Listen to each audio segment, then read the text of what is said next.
Hey, this is Wes Washington Brooks with the Revelation Christian, and I'm your host here for the Revelation Christian podcast. So I want to continue with our series here, and before I do so, just want to let you know, thank you for stopping by and listening to this podcast and watching and enjoying my work. But also note that I have a website, therevelationchristian.com, where I have a lot more of my content. It's more organized for you.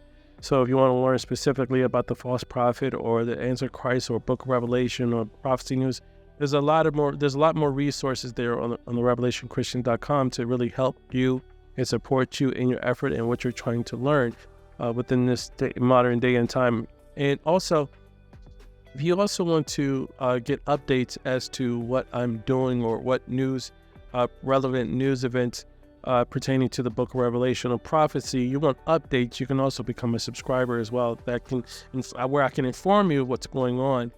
If you're too busy, you can always refer to the prophecy news videos or emails that I will send out giving you updates. So if you become a subscriber, and you can also get my prophecy slide deck guide that will show the slides that I talk about in my videos. If you ever want to go over with other people after listening to my video and you want to share with others what I conveyed, you can use those slides at your discretion.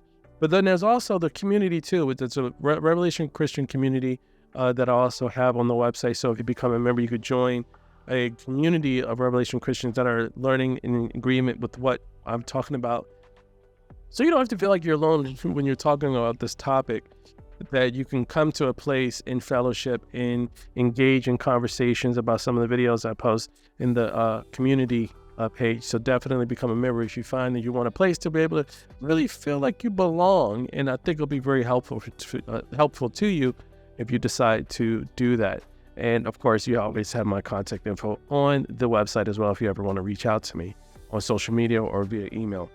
So now what we're going to shift lanes and continue where we left off, going through the Old Testament and trying to understand more about the New Testament, specifically the Book of Revelation. And we're going to learn about Abraham, Isaac, and Jacob. Now with Abraham, Isaac, and Jacob, they play a crucial role in the Book of Revelation, because in the Book of Revelation, when Jesus returns, he returns with 144,000, specifically 144,000 Jews who are descendants of the 12 tribes of Israel. And Jesus will use these 144,000 Jews to go out and preach the gospel, and they will have a seal on their forehead that is the seal of God, the seal of perfection. And so what we find here with this particular group of individuals is that this is a supernatural revival. Some will liken it to say, hey, you know what? This is actually a Christian revival. No, this is supernatural. These are supernatural human beings that are going out doing what Jesus is telling them to do. So imagine the 12 tribes of Israel, right? Imagine the 12 disciples and the apostles who went out and they were given power to cast out demons, raise the dead, heal the sick, and give the blind their eyesight. And all the different things that the supernaturally the apostles did was kind of like that. 144,000 are going to be dispatched with supernatural powers, showing that they are truly, that the gospel of Jesus Christ is true. And they go, that is a supernatural revival that will issue out. But I specifically want us to look at the Genesis, the book of Genesis, and look at Abraham, and look at Isaac, and look at Jacob, and realize that God was really preserving their lives, keeping us in mind, the generation living in the end times. And because it had not been for Abraham, Isaac, and Jacob, had it not been for Abraham being called out to the land of Ur, well, question is first, well, why was Abraham called out to the land of Ur, presently called Iraq? Well, if you read the book of Jasher, which the Bible recommends, you read the book of Jasher, you find that Abraham was a threat to the king of Babylon at the time, Nimrod.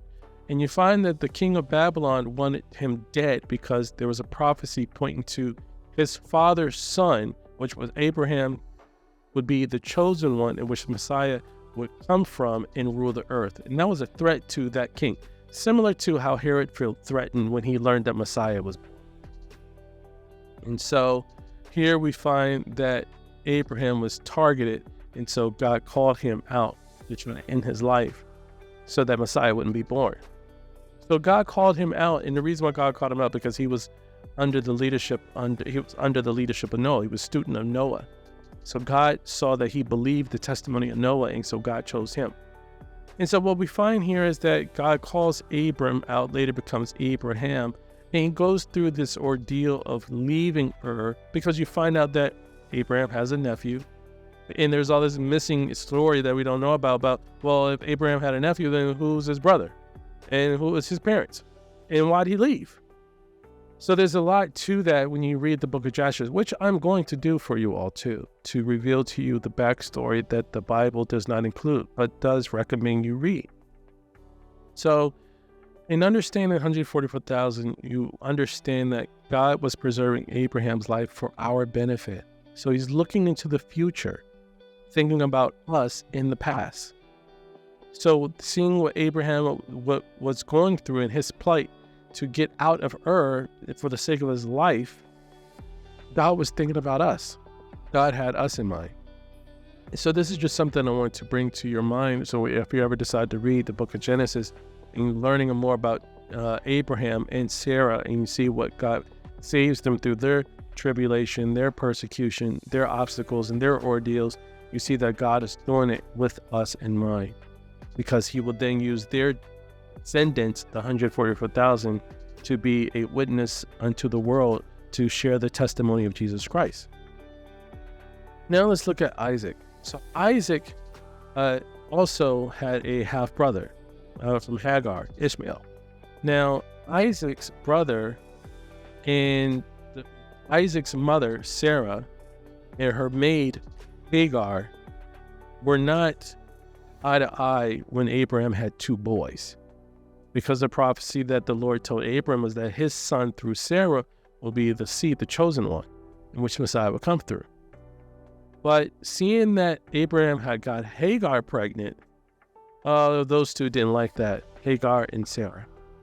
And so what we find with this jealousy is that it should have turned out really bad. It could have been Cain and Abel 2.0 again. Should Hagar's son have killed Sarah's son? In other words, should Ishmael kill Isaac? Then there would be no Messiah, because Messiah was coming through the line of Isaac.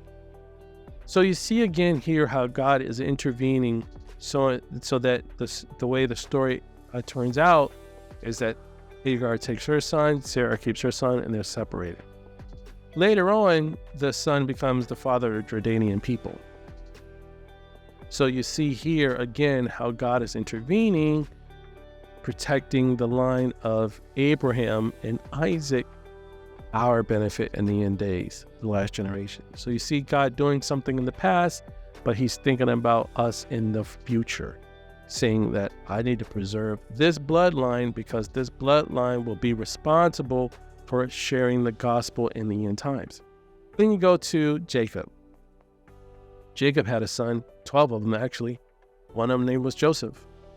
And we see that the brothers of Joseph betrayed him, staged his death, broke their father's heart, sold him as a slave. Then he became a servant, then became a prisoner, then became the second in command to Pharaoh. But we see that all that Joseph went through was a means in protecting his bloodline, that it would play out in the book of Revelation with his descendants and the 144,000 sharing the gospel to the last generation, us. So what's remarkable here is that had there not even been Joseph in Egypt, there wouldn't have been a place for his people, the Hebrews, to go to during the famine. Mind you, they all had to corral and consolidate and leave to Egypt for the sake of a famine that was in the land.